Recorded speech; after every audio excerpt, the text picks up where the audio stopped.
शहीदान वतन राम प्रसाद बिस्मिल और अशफाक उल्लाह खां जब देश के लिए फांसी पर चढ़ने जा रहे थे तो उस वक्त के मंजर को अपनी कविता में पेश कर रहे हैं कवि सौरभ शर्मा बागपत के मुशायरे में। आया प्रथम बार मेरा आगमन हुआ, मैंने देखा आपका एक चौक है जब पंडित राम प्रसाद बिस्मिल और अशफाक उल्लाह खां की प्रतिमा लगी। आइए एक कविता के माध्यम से अपने वाणी को विराम देता हूँ, एक कविता पढ़ता हूँ। प्रसाद बिस्मिल दोनों के दोनों काकोरी कांड के कारण जेल में गए, दोनों के लिए फांसी की सजा मुकर्रर हुई। यहाँ मैं बात कहना चाहता हूँ कि अशफाक उल्लाह खां के जो बड़े भाई थे वो पंडित राम प्रसाद बिस्मिल के बहुत अच्छे दोस्त थे। पंडित राम प्रसाद बिस्मिल अशफाक उल्लाह खां को अपना छोटा भाई मानते थे। दोनों के दोनों लखनऊ की प्रेसिडेंसी जेल में बंद, शाम को मिलते हैं। दोनों के लिए सुबह के लिए अलग अलग जेलों में ट्रांसफर होना है, जहाँ फांसी लगनी है, एक को फैजाबाद जाना है, एक को गोंडा जाना है। शाम को दोनों मिलते हैं, अशफाक उल्लाह खां की आंखों में आंसू आ जाते हैं। बस कविता यहाँ से प्रारंभ करता हूँ, सदर मंच का आशीर्वाद चाहूंगा, आपका आशीर्वाद चाहूंगा कि अशफाक उल्लाह खां की आंखों में आंसू। बिस्मिल का प्रश्न कि आंसू कैसे आए, बोलो अशफाक तुम्हारी आंखों में, क्या डर मौत से लगता है दम घुटता है सांसों में। आंसू कैसे आए, बोलो अशफाक तुम्हारी आंखों में, क्या डर मौत से लगता है दम घुटता है सांसों में। या कोई प्रेसी ढूंढ ली है जिसका ग्रह स्वीकार नहीं, या सपनों से प्रेम हुआ जिनका कोई आधार नहीं। अशफाक उठा उठकर बोला क्यों व्यर्थ की बातें करता है, तूने ये कैसे सोच लिया अशफाक मौत से डरता है। अरे मौत सामने होगी तो कालक्रम शर्माएगा, फांसी का फंदा प्रेसी की बरमाला बन जाएगा।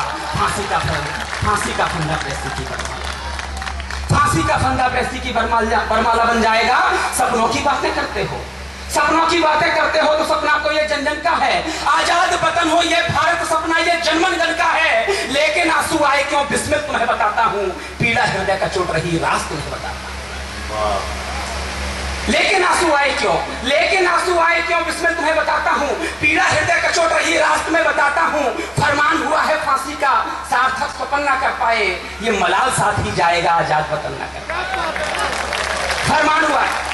अगली पंक्ति में आपका आशीर्वाद चाहता हूं। अगर आपके मन की आवाज, आपके हृदय की आवाज धड़कन बन के गूंजे तो पूरे सदन का समर्थन चाहूंगा, सदन मंच का भी समर्थन चाहूंगा कि फरमान हुआ है फांसी का सार्थक सपन ना कर पाए, ये मलाल साथ ही जाएगा आजाद वतन ना कर पाए।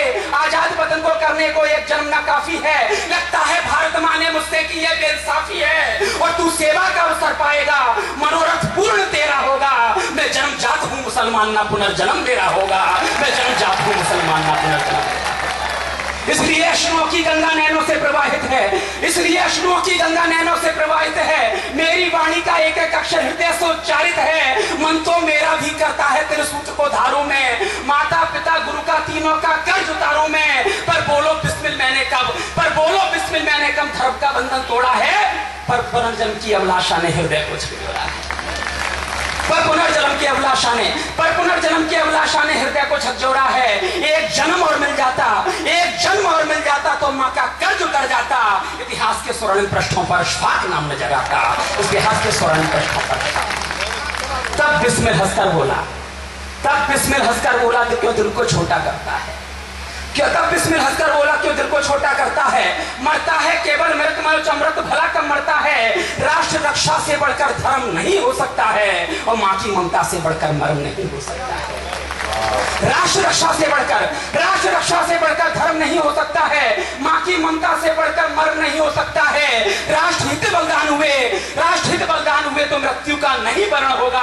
अमर शहीद कहलाएगा तेरा ना कभी मरण होगा, अमर शहीद कहलाएगा तेरा ना कभी मरण होगा।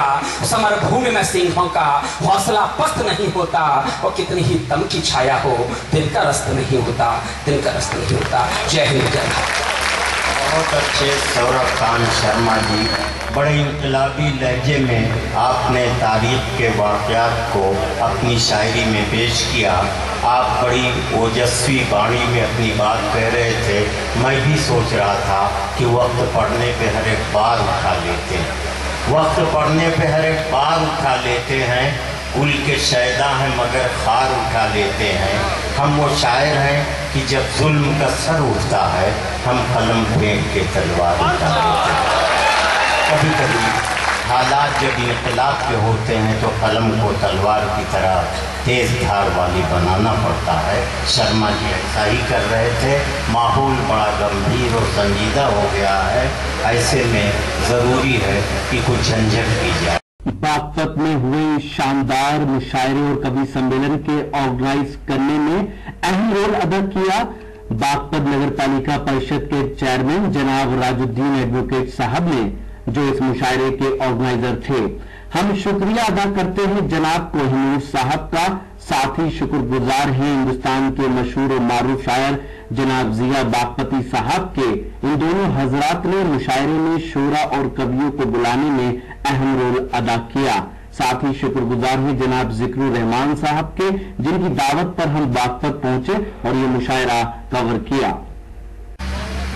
तो दोस्तों, ये था हिंदुस्तान के सूबे उत्तर प्रदेश के शहर बागपत का एक शानदार और इंडिया मुशायरा, जिसे ऑर्गेनाइज किया यहाँ के चेयरमैन जनाब राजुद्दीन एडवोकेट साहब ने। उम्मीद करता हूँ ये मुशायरा आपको अच्छा लगा होगा। फिर किसी शहर से किसी और मुशायरे को आप तक पहुँचाएंगे। अगर आपको और मुशायरे देखना है तो हमारे YouTube चैनल को विजिट कर सकते हैं। पता है www.youtube.com/user/rockytalkmedia। अगर आप फेसबुक पर हैं तो हमें ज्वाइन कर सकते हैं। पता है www.facebook.com/महफिल.मुशायरा।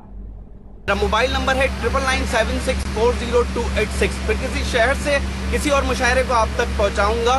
तब तक के लिए अल्लाह हाफिज।